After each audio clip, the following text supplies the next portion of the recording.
विश्व में हिंदू राष्ट्र, हिंदू के धर्म र हिंदू राज्य भारत से घोषणा होने वाला है, बोलते हैं विद्वान लोग। नमस्ते जी। नमस्ते जी। ये भारत सरकार ने या भारत के जनता हिंदू राष्ट्र बनाने के लिए, हिंदुत्व को जगाने के लिए आप भी इसमें दौड़ धूप कर रही हैं। दौड़ धूप करने की आवश्यकता ही नहीं है। जब से सनातन संस्कृति पैदा हुई है, भारत हिंदू राष्ट्र ही तो है। कितने साल हुए हिंदू राष्ट्र में? जब से पृथ्वी बनी है, सनातन संस्कृति आई है, तब से हिंदू राष्ट्र है। नेपाल में तो हिंदू ओमकार का एक संस्था है। हाँ, तो नेपाल में जुन भारत सरकार जैसे, भारतीय जनता जैसा कोनो नेता लोग भी धर्मप्रति विश्वास नहीं है, हिंदू धर्म। नेताओं का कार्य धर्म का प्रचार प्रसार करना नहीं है। नेता का कार्य, जनप्रतिनिधि का जो कार्य होता है, सरकार को चलाना, एजुकेशन, शिक्षा व्यवस्था, बिजली, पानी, रोड, पब्लिक के फंडामेंटल राइट्स और उनकी बीमारियां, इन सब को लेकर के सरकार का कार्य है कि सरकार चलाए राष्ट्र को।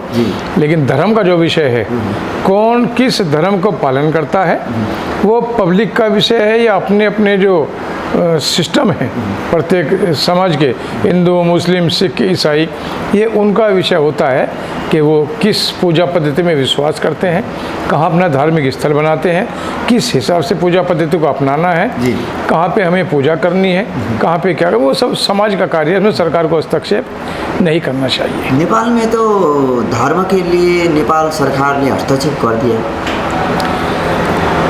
क्या हस्तक्षेप किया सरकार ने? उसले जुन नेपाली वो हिंदू धर्म र सनातन धर्म उस सबको बराबर कर दिया। वो अभी नेपाल, मुझे पता है, नेपाल पहले सनातन हिंदू सापेक्ष कंट्री था। अभी वो सनातन हिंदू निरपेक्ष कंट्री, निरपेक्ष। हाँ, लेकिन उसमें लिखा हुआ है सनातन धर्म निरपेक्ष। सनातन धर्म निरपेक्ष पहले था, सनातन धर्म सापेक्ष। सनातन की परिपाटी को मानते हुए, हिंदू राष्ट्र की परिकल्पना को मानते हुए हम सभी धर्मों का सम्मान करते हैं। ये अभी नेपाल में हुआ है। इसलिए इसको आप ये अगर कहें कि नेपाल हिंदू राष्ट्र नहीं रहा, उन्होंने ये मात्र इतना चेंज किया है कि हम लोग हिंदू हैं, सनातनी हैं, नेपाल हिंदू राष्ट्र है, सनातन राष्ट्र है, लेकिन हम अपने कंट्री के अंदर सभी धर्मों का सम्मान करते हैं। सम्मान करते हैं तो नेपाली लोग वो हिंदू धर्म ही हटा लिया। हिंदू धर्म कहाँ हटाया? हिंदू धर्म नहीं हटाया। मैंने आपको कहा है ना, हिंदू धर्म हटा नहीं।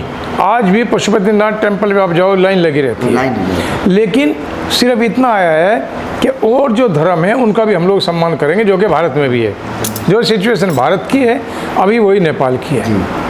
नेपाल में जितनी हिंदू धर्म के संस्था है, एक टैग झुन्ना के बैठा है। मैं बहुत बार नेपाल के हिंदू राष्ट्र के धर्म में गया था। उसमें ताला लगता है। वो हिंदू का पूरा करने से वो मना करता है। वो जो संस्था होता है ना, उसमें ताला लगा के रखते थे। उन्हें आप समझाओ, देखो उनको समझाओ आप। सनातन परिपाटी तो बहुत पुरानी है जी। द्वापर काल में इतना बड़ा महाभारत का युद्ध हुआ है, तब भगवान श्री कृष्ण जी ने गीता का संदेश दिया है कुरुक्षेत्र के अंदर। द्वापर काल में उस युद्ध के अंदर लड़ने वाला कोई योद्धा या शहीद होने वाला कोई योद्धा, हिंदू या सनातन के अलावा कोई मुस्लिम, सिख या ईसाई उस युद्ध के अंदर कहीं चर्चा नहीं है। दुर्योधन की माता गांधारी गांधार की थी। शकुनी और गांधारी दोनों भाई बहन थे। वहाँ हिंदू थे। जब मेरठ से, हस्तिनापुर से इनकी धृतराष्ट्र की वहाँ शादी हुई, उस दौरान वहाँ एक भी मुसलमान नहीं था। लेकिन आज क्या है कि वहाँ गांधार में कोई भी हिंदू नहीं है। परिवर्तन आया है, धर्म परिवर्तन हुए हैं, लेकिन सभी का डीएनए एक है। ये लोग हमारे अपने हैं, हम लोग इनको अलग बिल्कुल नहीं मानते। अगर 2 पीढ़ी, 3 पीढ़ी, 4 पीढ़ी पहले देखिए, इनका बाप हिंदू मिलेगा, मुसलमान का बाप हिंदू मिलेगा। हिंदू महासंघ के ऑफिस है। मैं 2-3 बार कार्यक्रम के लिए गया था। वो जिन राष्ट्र बचाने के लिए तो हिंदुत्व को धर्म का मानना पड़ेगा। जब धर्म नहीं मानेगा तो राष्ट्र नहीं रहेगा। ऐसी बात मैंने बोल दिया। मेरे को वो लोग मुख छोड़ के वो ताला ही बंद कर दिया। हिंदू धर्म के संस्कार में जिन प्रकार के दूसरा आदमी ले ऐसे ही हिंदू धर्म बचाना चाहिए था बोला था, उसको विजिट करने रिजेक्ट करने ऐसी बात हुई। सनातन संस्कृति इतनी प्राचीन और इतनी मजबूत है, इसको कोई नुकसान नहीं पहुंचा सकता। बाकी फिर मैं ज़रूर कहना चाहूँगा, ये जो आपने अभी चर्चा की है, घर के पर ताला लगाया है संस्था का, परमपिता परमेश्वर भगवान पशुपतिनाथ कुछ लोगों को सद्बुद्धि दे तो अच्छा रहेगा। सनातन संस्कृति को कोई मिटा नहीं सकता। कितने बार हमले हुए सनातन संस्कृति पर, लेकिन क्या समाप्त हुई? कभी नहीं हुई और ना ही आगे होगी। आप बिल्कुल निश्चिंत रहें। जो लोग इस तरह का कार्य कर रहे हैं वो अपना नुकसान कर रहे हैं। प्रलोभन के वश हो, प्रेशर के वश हो, या लालच के वश हो, या डरा के वश हो, या बहका के, इतने सारे प्रकल्प खड़े करके जो लोग सनातन संस्कृति को चेंज करके धर्म परिवर्तन करा रहे हैं, वो राष्ट्र के अंदर गुनाह की श्रेणी में आता है। अभी ये नहीं होना चाहिए। नेपाल में विद्वान लोग बोलते हैं, कभी नेपाल सरकार को जो प्रधानमंत्री बनाने या मंत्री बनाने के लिए इंडिया का हाथ ही बोलता है। कोई लोग अमेरिका के हाथ ही बोलते हैं। अभी अमेरिका बटे संचालन चल गई जिन प्रकार के नेपाली कांग्रेस के 5 दलीय गठबंधन ही बोलते हैं। कभी भारत सरकार से बन के चल गई बोलते हैं। आप लोग छिमेकी मुल्क में कार्य में के दखल आप लोग देंगे या ये नेपाली जनता ऐसे ही बोल दिया?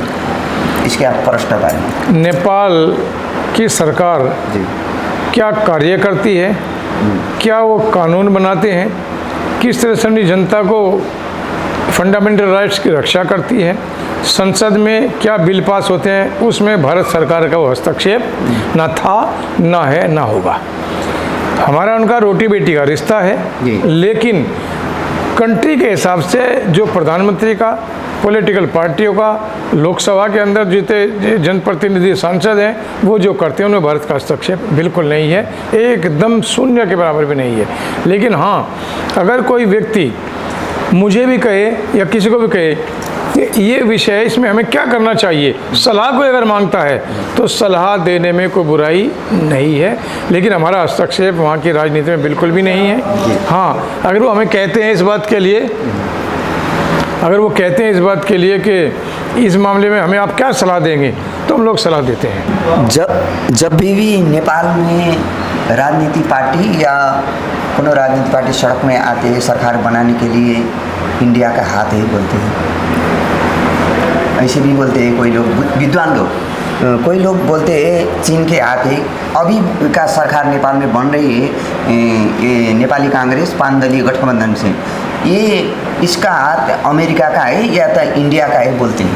आप इस बात में प्रश्न हुई, नेपाली जनता को आपने प्रश्न पालना चाहिए। वैसा मुझे अपने, मैं वहाँ काठमांडू से आया हूँ आपसे मिलने के लिए, ये क्वेश्चन ये आंसर के लिए आपने आंसर देना पड़ेगा। देखो, मुझे सिर्फ भारत का पता है, दूसरे कंट्री का क्या मामला है हमें कोई जानकारी नहीं है। उनका वहाँ की जनता को जाने या वहाँ की सरकार जाने, वहाँ के नेता जाने, मुझे भारत का पता है। भारत का नेपाल की आंतरिक राजनीति के अंदर कोई हस्तक्षेप नहीं है, लेकिन वहाँ के लोग यहाँ भारत में आते रहते हैं, चर्चाएं होती रहती हैं, बातचीत होती रहती हैं, और अगर वो कोई चर्चा करते हैं, जैसा आपने पूछा, हम उनको सही तरह से जवाब भी करते हैं।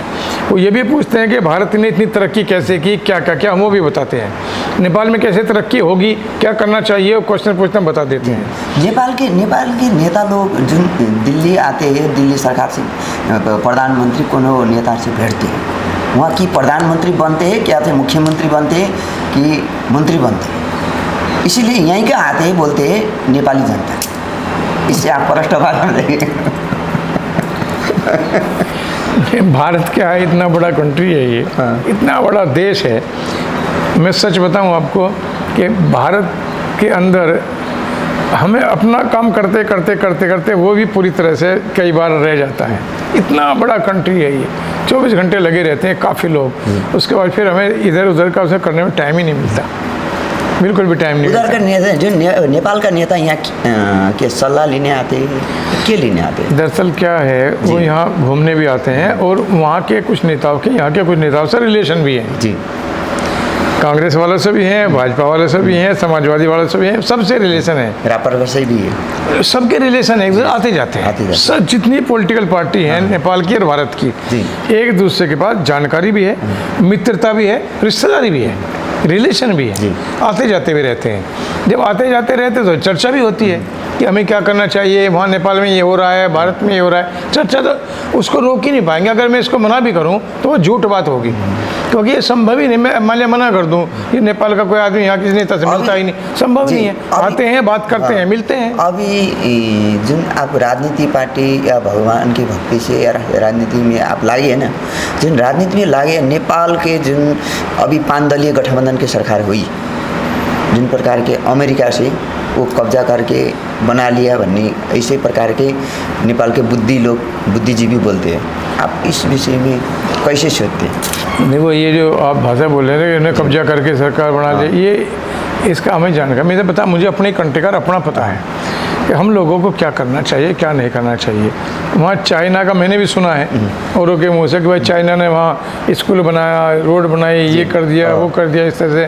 फिर अमेरिका के बारे में सुना और मुझे भी बताया किसी से। लेकिन क्या है कि वो सरकार का जिस एग्रीमेंट के ऊपर साइन हुए होंगे, अब जैसे लंका के अंदर इमरजेंसी लगी थी अभी, तो लंका के अंदर इमरजेंसी लगी, भारत के अंदर आए तो जो भी हेल्प करनी चाहिए थी की है। जैसे कोरोना हुआ तो नेपाल की गवर्नमेंट के साथ भारत के गवर्नमेंट का एक समझौता हुआ, हम इतनी वैक्सीन दोगे तो दी है। वो आपस का एक अंदरूनी मामला है, समझौते होते हैं। लेकिन फिर भी वो किसी कंट्री में जाकर के क्या हस्तक्षेप करते हैं, क्या नहीं करते, वो मर्यादा को पार करके हस्तक्षेप करते हैं, मर्यादा के अंदर रह करके पार करते हैं। वो सारा व्यक्ति विशेष के ऊपर होता है। और वहाँ के जो पॉलिटिशियंस है, सरकार, उनको भी सोचना चाहिए कि मेरा देश की पृष्ठभूमि, भौगोलिक स्थिति यहाँ का अलग है, इनकी अलग है, मुझे यहाँ लागू करना है या नहीं करना है, वो खुद की अपनी सरकार तय करती है। नेपाल सरकार को वही का काम है, उसी का काम है। नेपाल सरकार को नेपाल के बारे में विचार करती है।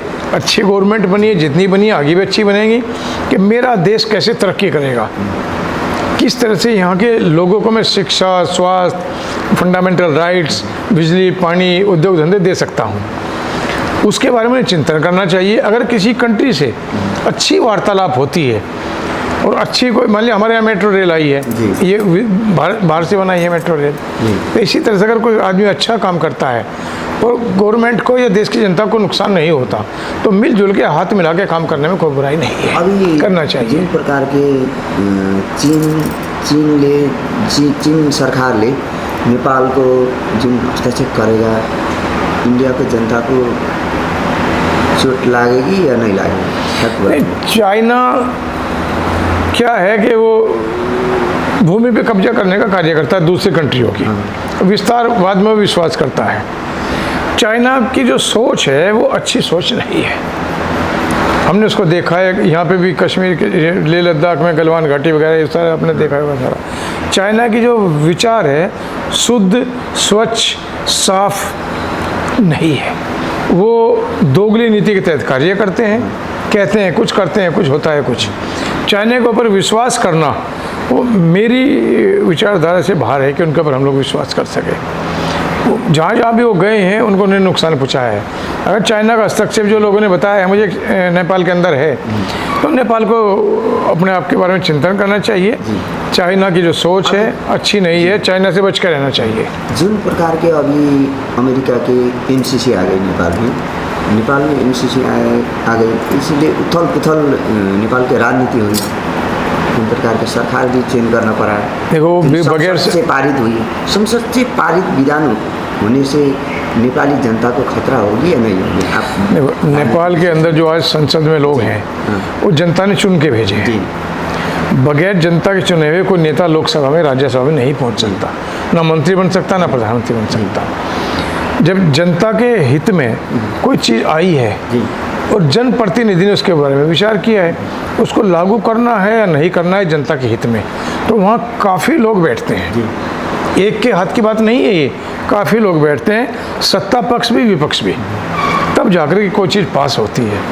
अगर उन्होंने एमसीसी को पास किया है तो वो सरकार के अंदर रहने वाले लोग, विपक्ष के लोग या जनप्रतिनिधि, उनके बगैर तो हो नहीं सकता।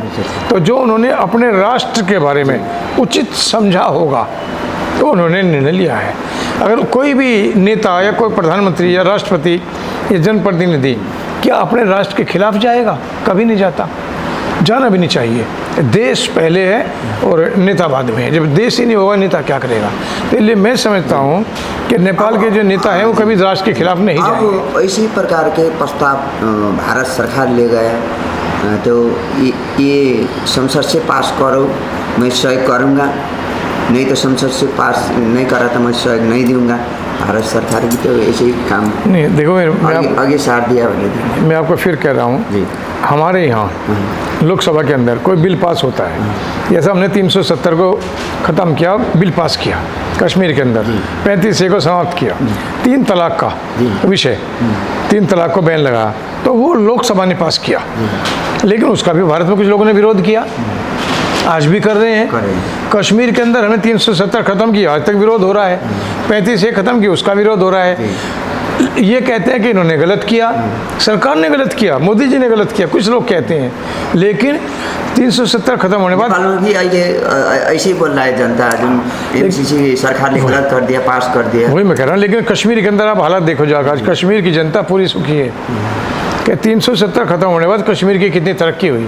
3 तलाक, जो भारत की बेटियाँ इस्लाम को मानने वाली थी, इस्लाम मुस्लिम थी, उनको अगर उनका पति कहता है तलाक तलाक तलाक तो वो समाप्त हो जाती थी।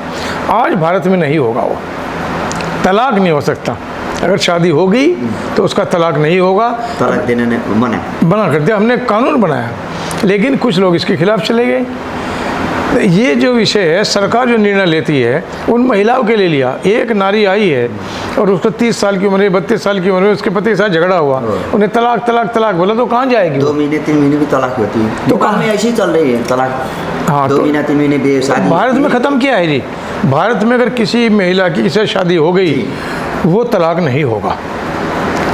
उसका जीवन का हक, रोटी रोजी पानी बीमारी सब उसके पति की जिम्मे रहेगी, उसको छोड़ नहीं सकता वो। ये हमने कानून पास किया। पत्नी छोड़ना चाहे तो उसका प्रावधान है, उसका प्रावधान है। नहीं नहीं, उसका प्रावधान है, कोर्ट में जाना पड़ेगा। अगर पत्नी पति को छोड़ना चाहती है तो उसको बाकायदा सबूत देना पड़ेगा, आखिर क्यों ऐसे नहीं छोड़ सकती, उसका रीज़न देना पड़ेगा। उसके बाकायदा पॉइंट्स हैं, इन्हीं आधार पे आप पति को छोड़ सकती हो, अन्यथा नहीं छोड़ सकती। पति से पत्नी छोड़ना चाहिए, पत्नी ले पैसा देना पड़ेगा या नहीं देना पड़ेगा? बिल्कुल देना पड़ेगा। अगर पति उसको छोड़ना चाहता है और वो तलाक लेना नहीं चाहती, उसका अगर डिस्प्यूट कोई है तो कोर्ट उस बात को तय करता है कि इसको हर महीने बच्चों का खर्चा दिया जाए, इसका खर्चा दिया जाए, उसके रहने का मकान दिया जाए, उसकी प्रॉपर्टी में से जितना उसकी सैलरी मिलती है उस सैलरी का हिस्सा कोर्ट तय कर देता है, ये महिला के खाते में जाएगा। पत्नी ले देना पड़ेगा, पत्नी को देना पड़ेगा। पति जो है उसको देगा, उसके खाते में डालेगा अपनी वाइफ के। पति जो है अपनी पत्नी के खाते में हर महीना पैसा डालेगा, उसका खर्चा चलाना पड़ेगा उसका तलाक के बाद भी। वो जो पति को छोड़ देना चाहेगा, वो पति को पैसा देना पड़ेगा नहीं पड़ेगा? देखो, दोनों के कानून है, पति का भी पत्नी का भी। वो कोर्ट के अंदर जब जाता है तो जज साहब तय करते हैं कि इसके पॉइंट्स क्या हैं। ये इसको मार पिटाई करता है, घरेलू हिंसा है, या इसका खाना नहीं देता, पिटाई करता है, या इसके बच्चे को मारता है, जो भी कुछ है वो बताना पड़ेगा, नहीं ये किया। तो कोर्ट फिर तय करता है कि इसका सज़ा क्या होनी चाहिए और इस औरत का जो गुजारा है वो इसकी जेब से उसकी जेब में जाए। वो रोड पे रह करके भीख नहीं मांगेगी, अपने पिताजी से अपने भाई से कभी पैसा नहीं मांगेगी, पति के खर्चे पे जिएगी। ये स्थिति गवर्नमेंट के कानून की है। यहाँ महिलाओं के लिए बहुत अच्छा है, बहुत बढ़िया, कोई दिक्कत नहीं। अभी नेपाल के राजनीति किन प्रकार के, कैसे प्रकार का लाने से नेपाल सरकार को आप कैसे सल्लाह देना चाहिए कि जुन अभी सरकार में हुआ या विपक्षी दलहरू को कैसा संदेश देंगे? सबसे पहले तो नेपाल की जनता को मैं धन्यवाद देना चाहूँगा कि वहाँ पे इतने अच्छे सौभाग्य उन्होंने प्राप्त किया कि भगवान पशुपतिनाथ नेपाल में हैं। और वहाँ का वायुमंडल, वहाँ का भोजन, वहाँ के कपड़े, वहाँ की जो जड़ी बूटियाँ हैं और वहाँ के जो लोग हैं इतने अच्छे, इतने सुशील, इतने भोले हैं कि परमपिता परमेश्वर पशुपतिनाथ इनकी उम्र को लंबी करे, इसी तरह से रहें और भारत और नेपाल का रिश्ता इस तरह बना रहे। लेकिन नेपाल की जो सरकारें हैं सभी अच्छी रही, सभी नेता अच्छे हैं, लेकिन फिर भी मैं ये है कि जाते हैं कुछ बातें कानून में आती हैं। भगवान पशुपतिनाथ नेपाल के और भारत के भी, क्योंकि वो है विषय भारत नेपाल की जो आपने चर्चा की है बातचीत करने का, भारत के कुछ विशेष नेताओं को और नेपाल के कुछ विशेष नेताओं को विशेष सद्बुद्धि भगवान पशुपतिनाथ दें, अन्यथा नेपाल का नुकसान हो जाएगा अगर सद्बुद्धि भगवान पशुपतिनाथ ने कुछ विशेष नेताओं को ना दी। उसकी बहुत सख्त ज़रूरत है।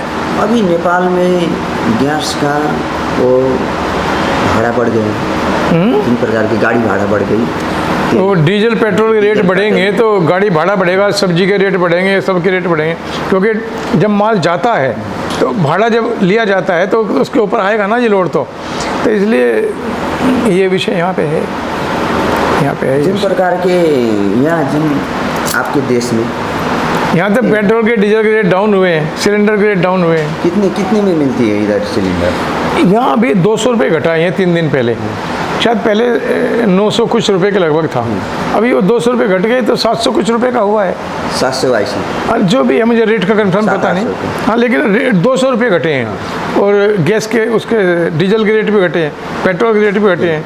यहाँ भारत में कोई महंगाई नहीं है, कोई महंगाई नहीं। ये जिन पेट्रोल डीजल के लिए जिन सरकार ने कर लेते हैं भारत में या नहीं लेते?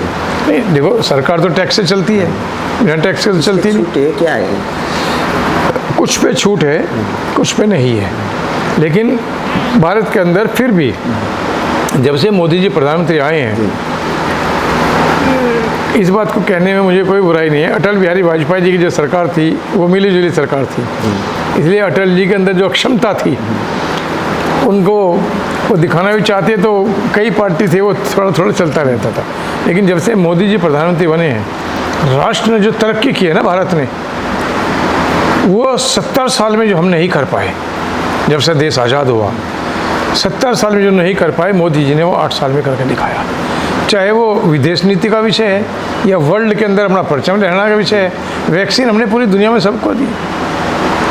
और आज हम लोग अपने जो विपन थे वो भी बना रहे हैं भारत के अंदर, काफ़ी नई नई चीज़ें हम लोग अपने भारत के बनाए, जो बाहर से खरीदते थे भारत के अंदर बनना शुरू हुआ है। पूरे राष्ट्र ने तरक्की की है, बहुत अच्छा कार्य किया है। परमपिता परमेश्वर मोदी जी का ये जो कार्यकाल है स्वर्णाक्षरों में लिखा जाए, और देश जिस तरह से भारत ने तरक्की की है इसी तरह से राष्ट्र तरक्की करता रहे, नेपाल भी तरक्की करता रहे, नेपाल और भारत का ये रोटी बेटी का रिश्ता बना रहे, और नेपाल भी हिंदू राष्ट्र हो, भारत भी हिंदू राष्ट्र हो, और पाकिस्तान भी हिंदू राष्ट्र हो, अमेरिका भी हिंदू राष्ट्र हो, पूरा विश्व हिंदू राष्ट्र हो। सनातन संस्कृति की जय हो, भगवे ध्वज की जय हो, पशुपतिनाथ की जय हो, और जो पूरी अपनी परिपाटी है वर्ल्ड की, सभी सनातन को मानना चाहिए। भारत पूरे विश्व की फाउंडेशन है। अगर भारत कभी सनातन संस्कृति से थोड़ा बहुत कमज़ोर करने का जो लोग प्रयास कर रहे हैं, अगर ये कमज़ोर हुआ तो पूरे दुनिया को उसका नुकसान होगा, क्योंकि जिस बिल्डिंग की नींव कमज़ोर हो जाती है वो बिल्डिंग भी मजबूत नहीं रहती। इसलिए भारत जो है पूरे विश्व का फाउंडेशन है। चाहे यहाँ की जड़ी बूटियाँ रही, कोरोना काल के अंदर भी भारत के अंदर जितना यहाँ की जनसंख्या है, जितनी लोगों ने आकलन किया था कि इतना नुकसान होगा, उसके रेशियो में भारत के अंदर कोरोना काल में भी कोई बहुत ज़्यादा नुकसान नहीं हुआ। उसका कारण था कि यहाँ का प्रत्येक व्यक्ति योगा करता है, यहाँ का जो ट्रेडिशनल फूड है उसकी जो सब्ज़ी बनाई जाती है उसमें हींग, लहसुन, हरी मिर्च, काली मिर्च, धनिया, तेज पत्ता, गिलो, ये सब डाला जाता है। वही तो कोरोना को रोकने का एक मेडिसिन बनी, औषधि बनी, इम्यूनिटी पावर बढ़ाई। तो इसलिए यहाँ का व्यक्ति योगा करना, गाय भैंस का दूध पीना, इतना सारा गुड़ खाना और खुली हवा में रहना, जंगल में रहना, यही उसकी इम्यूनिटी पावर है जिससे कोरोना को हमने मात दी है। नेपाल के अंदर भी यही स्थिति है। मैं वहाँ जाता रहता हूँ। नेपाल की जड़ी बूटियाँ बहुत अच्छी है, नेपाली जो फूड है ट्रेडिशनल वो बहुत अच्छा है। इनकी सुरक्षा वहाँ के लोगों को भी करनी चाहिए, मेरी माताओं बहनों को करनी चाहिए, सरकार को भी करनी चाहिए, और भगवान पशुपति का आशीर्वाद सभी को मिले, सभी को लेना चाहिए। आप सभी का आभार, धन्यवाद। आपको बहुत बहुत धन्यवाद। धन्यवाद।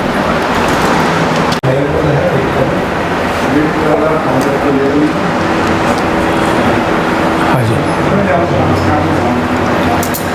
जी। जब भी नेपाल में राजनीति पार्टी या कोनो राजनीतिक पार्टी सड़क में आते हैं सरकार बनाने के लिए इंडिया का हाथ है बोलते हैं, ऐसे भी बोलते हैं कोई लोग विद्वान लोग। कोई लोग बोलते हैं चीन के हाथ है। अभी का सरकार नेपाल में बन रही है ये नेपाली कांग्रेस 5 दलीय गठबंधन से, ये इसका हाथ अमेरिका का है या तो इंडिया का है बोलते हैं। आप इस बात में प्रश्न हुई नेपाली जनता को आपने प्रश्न पालना चाहिए। देखो ऐसा मुझे अपने मैं वहाँ काठमांडू से आया हूँ आपसे मिलने के लिए, ये क्वेश्चन ये आंसर के लिए आपने आंसर देना पड़ेगा। देखो मुझे सिर्फ भारत का पता है, दूसरे कंट्री का क्या मामला है हमें कोई जानकारी नहीं है। उनका वहाँ की जनता को जाने या वहाँ की सरकार जाने, वहाँ के नेता जाने, मुझे भारत का पता है। भारत का नेपाल की आंतरिक राजनीति के अंदर कोई हस्तक्षेप नहीं है, लेकिन वहाँ के लोग यहाँ भारत में आते रहते हैं, चर्चाएं होती रहती हैं, बातचीत होती रहती हैं, और अगर वो कोई चर्चा करते हैं जैसा आपने पूछा, हम उनको सही तरह से जवाब भी करते हैं। वो ये भी पूछते हैं कि भारत ने इतनी तरक्की कैसे की, क्या क्या क्या, हम वो भी बताते हैं। नेपाल में कैसे तरक्की होगी, क्या करना चाहिए, वो क्वेश्चन पूछते हैं, बता देते हैं। नेपाल के नेता लोग जो दिल्ली आते हैं, दिल्ली सरकार से प्रधानमंत्री कोनो नेता से भेजते हैं, वहाँ की प्रधानमंत्री बनते हैं क्या थे, मुख्यमंत्री बनते हैं कि मंत्री बनते हैं, इसीलिए यहीं के आते हैं बोलते हैं नेपाली जनता। इससे आप प्रश्न भारत क्या है, इतना बड़ा कंट्री है ये, इतना बड़ा देश है। मैं सच बताऊं आपको कि भारत के अंदर हमें अपना काम करते करते करते करते वो भी पूरी तरह से कई बार रह जाता है। इतना बड़ा कंट्री है ये, 24 घंटे लगे रहते हैं काफ़ी लोग, उसके बाद फिर हमें इधर उधर का उसे करने में टाइम ही नहीं मिलता, बिल्कुल भी टाइम नहीं। उधर का नेता जो नेपाल का नेता यहाँ के सलाह लेने आते हैं, क्या लेने आते हैं? दरअसल क्या है, वो यहाँ घूमने भी आते हैं और वहाँ के कुछ नेताओं के, यहाँ के कुछ नेताओं से रिलेशन भी हैं जी। कांग्रेस वालों से भी हैं, भाजपा वालों से भी हैं, समाजवादी वालों से भी हैं, सबसे रिलेशन है, रापर से भी है, सबके रिलेशन है, आते जाते हैं। सब जितनी पॉलिटिकल पार्टी हैं नेपाल की और भारत की, एक दूसरे के पास जानकारी भी है, मित्रता भी है, रिश्तेदारी भी है, रिलेशन भी है, आते जाते भी रहते हैं।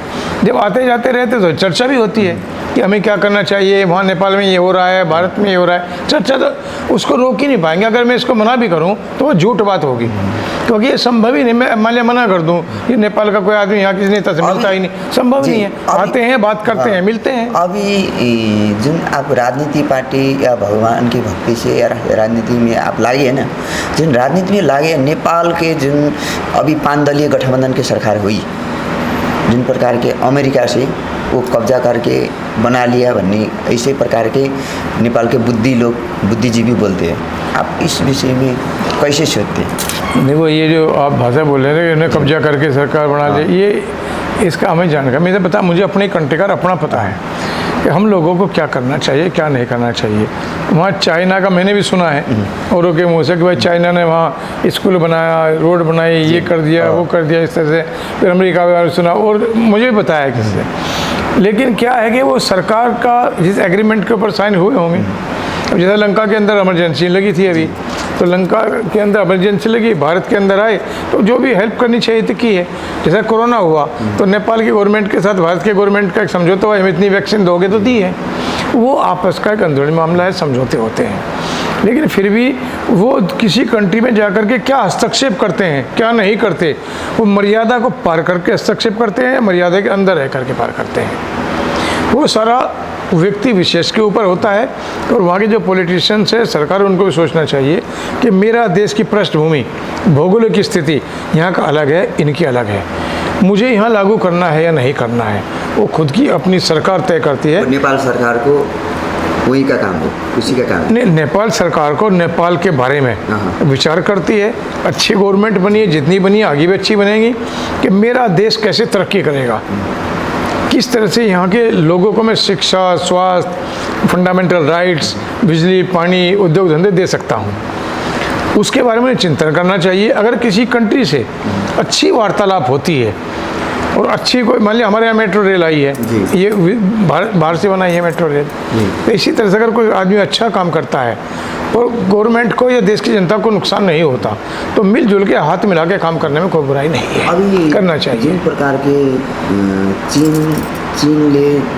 चीन सरकारले नेपालको जुन हस्तक्षेप करेगा, इंडिया को जनता को चोट लागेगी या नहीं लागेगी? चाइना क्या है कि वो भूमि पे कब्जा करने का कार्य करता है दूसरी कंट्रियों की, विस्तारवाद में विश्वास करता है।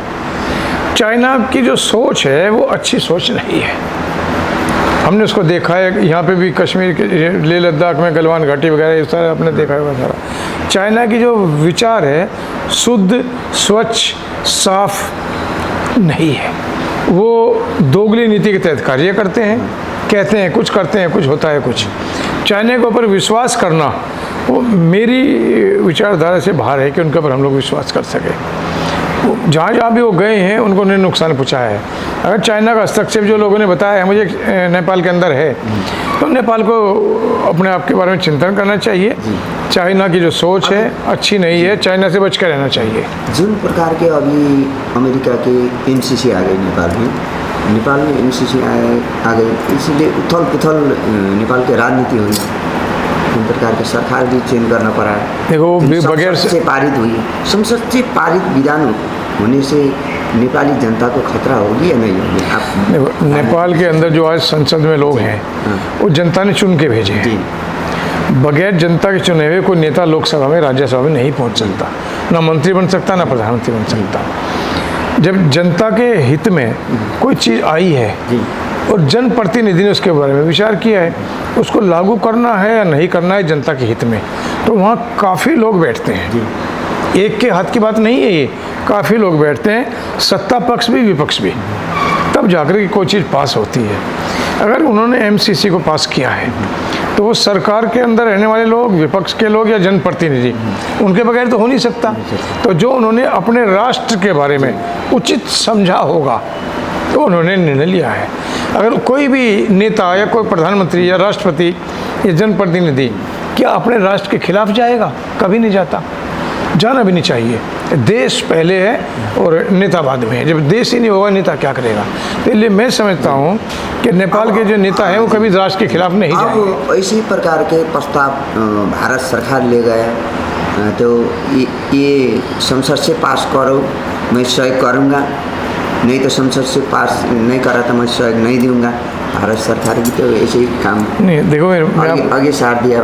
मैं आपको फिर कह रहा हूँ, हमारे यहाँ लोकसभा के अंदर कोई बिल पास होता है, जैसा हमने 370 को ख़त्म किया, बिल पास किया कश्मीर के अंदर, 35A को समाप्त किया, 3 तलाक का विषय, 3 तलाक को बैन लगा, तो वो लोकसभा ने पास किया।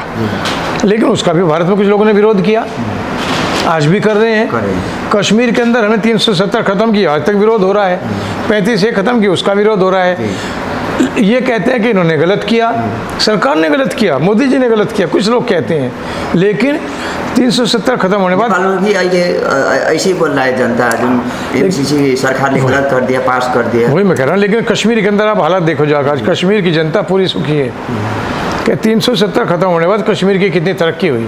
3 तलाक, जो भारत की बेटियाँ इस्लाम को मानने वाली थी, इस्लाम मुस्लिम थी, उनको अगर उनका पति कहता है तलाक तलाक तलाक, तो वो समाप्त हो जाती थी। आज भारत में नहीं होगा, वो तलाक नहीं हो सकता। अगर शादी हो गई तो उसका तलाक नहीं होगा। तलाक देने ने बना कर दिया, हमने कानून बनाया, लेकिन कुछ लोग इसके खिलाफ चले गए। ये जो विषय है, सरकार जो निर्णय लेती है उन महिलाओं के लिए लिया। एक नारी आई है और उसको 30 साल की उम्र है, 32 साल की उम्र है, उसके पति के साथ झगड़ा हुआ, उन्हें तलाक तलाक तलाक बोला, तो कहाँ जाएगी? 2 महीने 3 महीने भी तलाक होती है, तो कहाँ में ऐसी चल रही है तलाक। हाँ, 2 महीना 3 महीने भी शादी भारत में ख़त्म किया है जी। भारत में अगर किसी महिला की किसी शादी हो गई, वो तलाक नहीं होगा। उसका जीवन का हक, रोटी रोजी पानी बीमारी सब उसके पति के जिम्मे रहेगी, उसको छोड़ नहीं सकता हो। ये हमने कानून पास किया। पत्नी छोड़ना चाहे तो भारत उसका प्रावधान है, उसका प्रावधान है। ऐसा कानून है। नहीं, उसका प्रावधान है, कोर्ट में जाना पड़ेगा। अगर पत्नी पति को छोड़ना चाहती है तो उसको बाकायदा सबूत देना पड़ेगा, आखिर क्यों ऐसे नहीं छोड़ सकती, उसका रीजन देना पड़ेगा। उसके बाकायदा पॉइंट्स हैं, इन्हीं आधार पे आप पति को छोड़ सकती हो, अन्यथा नहीं छोड़ सकती। पति से पत्नी छोड़ना चाहिए, पत्नी ले पैसा देना पड़ेगा या नहीं देना पड़ेगा? बिल्कुल देना पड़ेगा। अगर पति उसको छोड़ना चाहता है और वो तलाक लेना नहीं चाहती, उसका अगर डिस्प्यूट कोई है तो कोर्ट उस बात को तय करता है कि इसको हर महीने बच्चों का खर्चा दिया जाए, इसका खर्चा दिया जाए, उसके रहने का मकान दिया जाए, उसकी प्रॉपर्टी में से जितना उसकी सैलरी मिलती है उस सैलरी का कुछ हिस्सा कोर्ट तय कर देता है, ये महिला के खाते में जाएगा। पत्नी ले देना पड़ेगा, पत्नी को देना पड़ेगा। पति जो है उसको देगा, उसके खाते में डालेगा अपनी वाइफ के। पति जो है अपनी पत्नी के खाते में हर महीना पैसा डालेगा, तो उसका खर्चा चलाना पड़ेगा उसका तलाक के बाद भी। वो जो पत्नी ले पति को छोड़ देना चाहेगा, वो पति को पैसा देना पड़ेगा नहीं पड़ेगा? देखो, दोनों के कानून है, पति का भी पत्नी का भी। वो कोर्ट के अंदर जब जाता है तो जज साहब तय करते हैं कि इसके पॉइंट्स क्या हैं। ये इसको मार पिटाई करता है, घरेलू हिंसा है, या इसका खाना नहीं देता, पिटाई करता है, या इसके बच्चे को मारता है, जो भी कुछ है वो बताना पड़ेगा, इन्हें ये किया। तो कोर्ट फिर तय करता है कि इसका सज़ा क्या होनी चाहिए और इस औरत का जो गुजारा है वो इसकी जेब से उसकी जेब में जाए। वो रोड पे रह करके भीख नहीं मांगेगी, अपने पिताजी से अपने भाई से कभी पैसा नहीं मांगेगी, पति के खर्चे पे जिएगी। ये स्थिति गवर्नमेंट के कानून की है। यहाँ महिलाओं के लिए बहुत अच्छा है, बहुत बढ़िया, कोई दिक्कत नहीं। अभी नेपाल के राजनीति किन प्रकार के कैसे प्रकार का लाने से नेपाल सरकार को आप कैसे सल्लाह देना चाहिए कि जो अभी सरकार में हुआ या विपक्षी दलों को कैसा संदेश देंगे? सबसे पहले तो नेपाल की जनता को मैं धन्यवाद देना चाहूँगा कि वहाँ पे इतने अच्छा सौभाग्य उन्होंने प्राप्त किया कि भगवान पशुपतिनाथ नेपाल में हैं, और वहाँ का वायुमंडल, वहाँ का भोजन, वहाँ के कपड़े, वहाँ की जो जड़ी बूटियाँ हैं और वहाँ के जो लोग हैं इतने अच्छे, इतने सुशील, इतने भोले हैं कि परमपिता परमेश्वर पशुपतिनाथ इनकी उम्र को लंबी करे, इसी तरह से रहें और भारत और नेपाल का रिश्ता इस तरह बना रहे।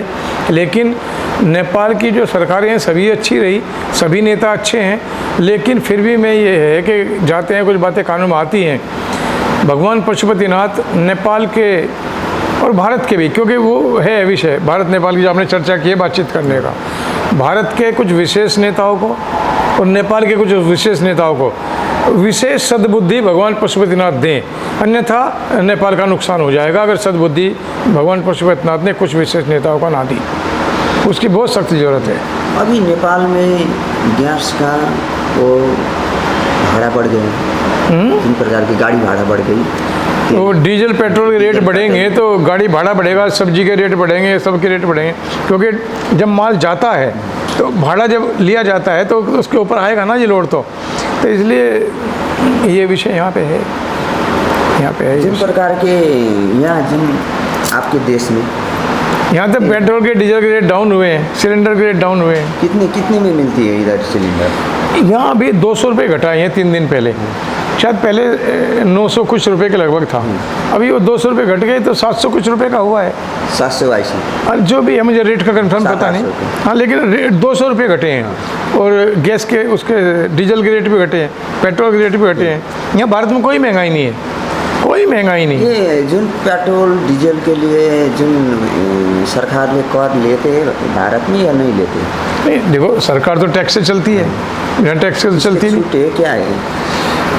कुछ पे छूट है, कुछ पे नहीं है, लेकिन भारत के अंदर फिर भी जब से मोदी जी प्रधानमंत्री आए हैं, इस बात को कहने में मुझे कोई बुराई नहीं है। अटल बिहारी वाजपेयी जी की जो सरकार थी वो मिली जुली सरकार थी, इसलिए अटल जी के अंदर जो क्षमता थी उनको वो दिखाना भी चाहते तो कई पार्टी थे वो थोड़ा थोड़ा चलता रहता था। लेकिन जब से मोदी जी प्रधानमंत्री बने हैं, राष्ट्र ने जो तरक्की की है ना भारत ने, वो 70 साल में जो हम नहीं कर पाए, जब से देश आज़ाद हुआ 70 साल में जो नहीं कर पाए मोदी जी ने वो 8 साल में करके दिखाया। चाहे वो विदेश नीति का विषय है या वर्ल्ड के अंदर अपना परचम लहराने का विषय है, वैक्सीन हमने पूरी दुनिया में सबको दी। और आज हम लोग अपने जो विपन थे वो भी बना रहे हैं भारत के अंदर।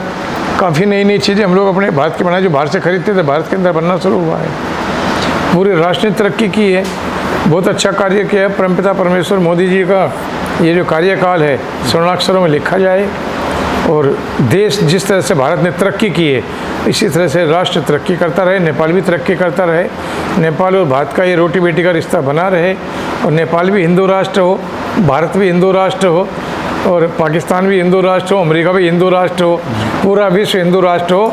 सनातन संस्कृति की जय हो, भगवे ध्वज की जय हो, पशुपतिनाथ की जय हो, और जो पूरी अपनी परिपाटी है वर्ल्ड की, सभी सनातन को मानना चाहिए। भारत पूरे विश्व की फाउंडेशन है। अगर भारत कभी सनातन संस्कृति से थोड़ा बहुत कमज़ोर करने का जो लोग प्रयास कर रहे हैं, अगर ये कमज़ोर हुआ तो पूरे दुनिया को उसका नुकसान होगा, क्योंकि जिस बिल्डिंग की नींव कमज़ोर हो जाती है वो बिल्डिंग भी मजबूत नहीं रहती। इसलिए भारत जो है पूरे विश्व का फाउंडेशन है। चाहे यहाँ की जड़ी बूटियाँ रही, कोरोना काल के अंदर भी भारत के अंदर जितना यहाँ की जनसंख्या है, जितनी लोगों ने आकलन किया था कि इतना नुकसान होगा, उसके रेशियो में भारत के अंदर कोरोना काल में भी कोई बहुत ज़्यादा नुकसान नहीं हुआ। उसका कारण था कि यहाँ का प्रत्येक व्यक्ति योगा करता है। यहाँ का जो ट्रेडिशनल फूड है उसकी जो सब्जी बनाई जाती है उसमें हींग, लहसुन, हरी मिर्च, काली मिर्च, धनिया, तेज पत्ता, गिलो, ये सब डाला जाता है। वही तो कोरोना को रोकने का एक मेडिसिन बनी, औषधि बनी, इम्यूनिटी पावर बढ़ाई। तो इसलिए यहाँ का व्यक्ति योगा करना, गाय भैंस का दूध पीना, इतना सारा गुड़ खाना और खुली हवा में रहना, जंगल में रहना, यही उसकी इम्यूनिटी पावर है जिससे कोरोना को हमने मात दी है। नेपाल के अंदर भी यही स्थिति है। मैं वहाँ जाता रहता हूँ। नेपाल की जड़ी बूटियाँ बहुत अच्छी है, नेपाली जो फूड है ट्रेडिशनल वो बहुत अच्छा है। इनकी सुरक्षा वहाँ के लोगों को भी करनी चाहिए, मेरी माताओं बहनों को करनी चाहिए, सरकार को भी करनी चाहिए, और भगवान पशुपति का आशीर्वाद सभी को मिले, सभी को लेना चाहिए। आप सभी का आभार, धन्यवाद। आपको बहुत बहुत धन्यवाद।